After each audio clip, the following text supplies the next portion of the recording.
The Bataan Interlink Bridge project will transform the infrastructure landscape of the Philippines.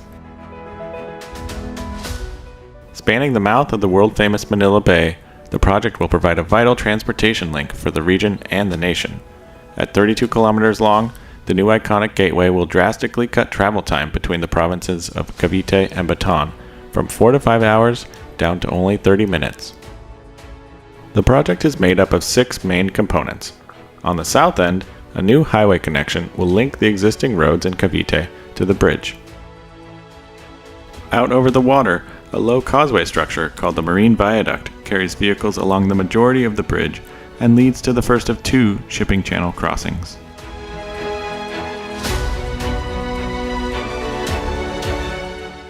The South Channel Crossing is an iconic cable stay bridge structure with one of the longest cable stay spans in the world.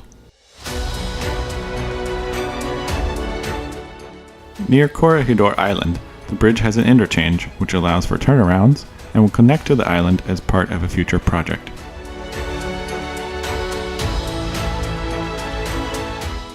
The North Channel Crossing spans over the second shipping channel.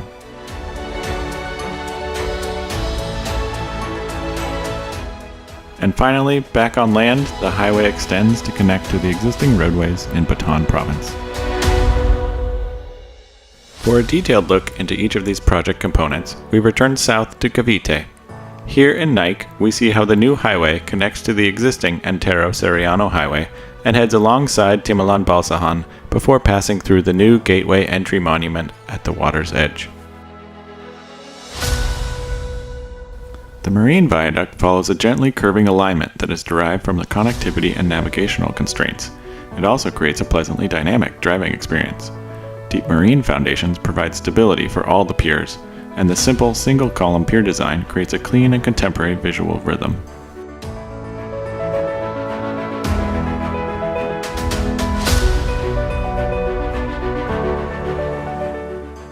The South Channel Crossing is one of the longest in the world with a clear main span of 900 meters, which allows the largest shipping and cruise vessels to pass underneath. For this cable-supported segment of the project, the roadway structure changes from concrete box girders of the marine viaducts to lighter steel boxes tied together with cross struts. The road deck is 80 meters above the water, and the full tower height is among the tallest in the world at 335 meters.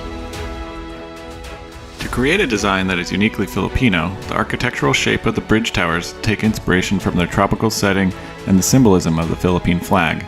The 3 distinct parts of the flag reflect the left, right, and middle of the bridge towers. The 8 original provinces of the sun rays become 8 folds of steel, which are colored like the famous teal waters of the island nation. Finally, to reflect the profound sense of faith found throughout the Philippine community, the South Channel towers fold inward like praying hands. A tower design unlike any other in the world, the folded steel inlay gives the insides of the towers a textured feel reminiscent of the thatched palm roofs found on indigenous Filipino houses. This distinction from the smooth gray concrete breaks down the scale of the tower into light, thin blades. The tower tops are asymmetrically angled, and the pair of towers mirror each other, like bookends framing the channel. The architectural lighting for both cable stay structures includes 3 components: tower illumination grazing the recesses along the height of the tower, cable uplights, and approach piers lit from small downlights at superstructure level. All fixtures are durable LEDs, and the entire bridge will have fully programmable color-changing possibilities. The driver's view is the way most people will experience the bridge. This is why it was important to put the tower treatments on the inside surfaces, facing the traffic. The perspective of approaching the towers from far away and then getting closer and closer will reveal new details every time the light and shadow change throughout the seasons. The open steel rail barriers allow users to fully enjoy the magnificent views of the surrounding landscape. From the roadway, you can feel how the structure above envelops you, like driving through a cathedral of cables.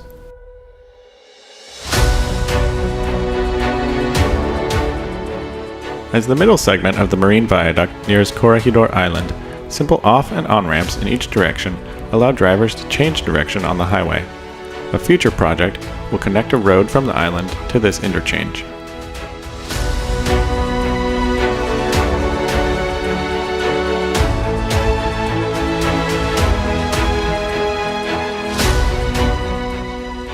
North Channel crossing is the smaller of the two cable stay segments, but it is still a significantly large structure.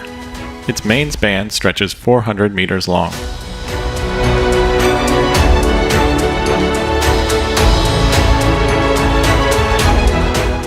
Due to its differing proportions from the South Channel, the roadway deck this time is a frame system comprised of steel girders and floor beams.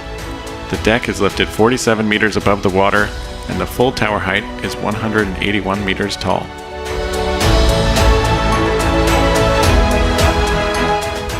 Where the South Channel crossing was idealized around clasped hands that come together, the North Channel tower evokes uplifted hands as the central steel element opens wider as it nears the top.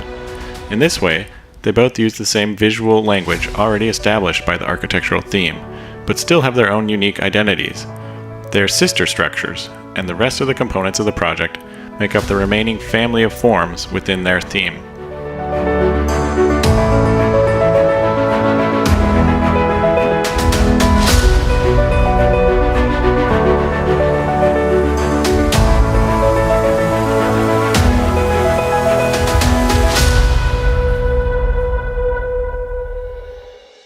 The architectural lighting for the North Channel crossing is the same as for the South Channel.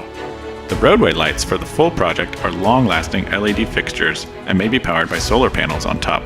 Their custom designed poles are vertical throughout the standard marine viaduct portion of the project, but at the two cable stay crossings, they angle to match the inclination of the cables.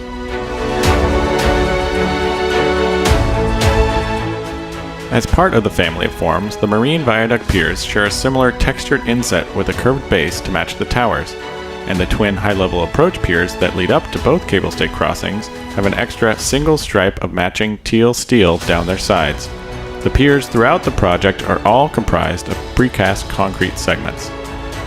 As we near the end of the bridge crossing, it's nice to reflect on the journey of implementing the project.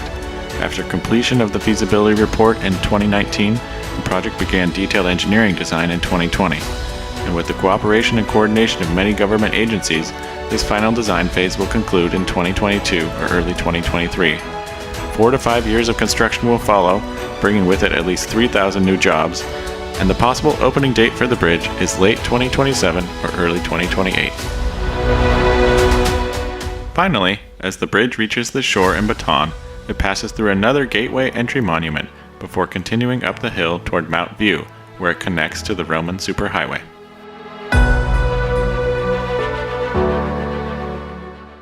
A project of this scale is an admirable undertaking.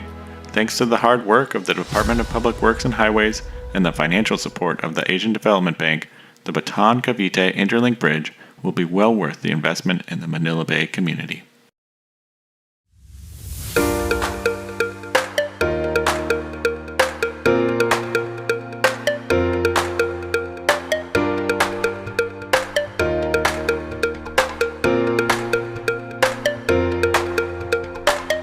As of now, there is no ongoing construction. Last year, on March 31st, President Ferdinand Marcos, Jr., hailed the engineering design of the Bataan-Cavite Interlink Bridge BCIB during a milestone ceremony for the project in Marivel's Bataan. In the same year, in December, they secured the first tranche financing from the Asian Development Bank, EDB. Additionally, this year, May 15, 2024, the Asian Infrastructure Investment Bank, IIB, approved $350 million as the first tranche financing.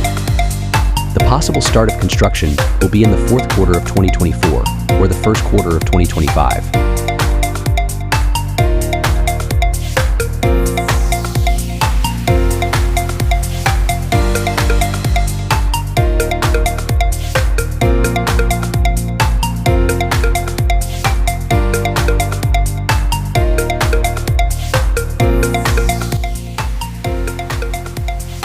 Other commercial vessels.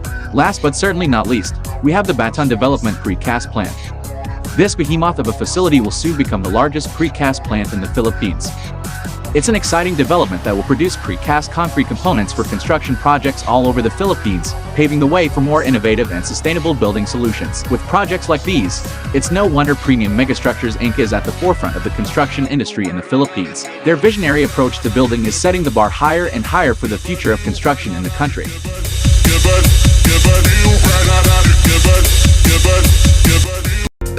By the way, What do you think of this infrastructure project? Feel free to leave your comments below. Thanks for watching.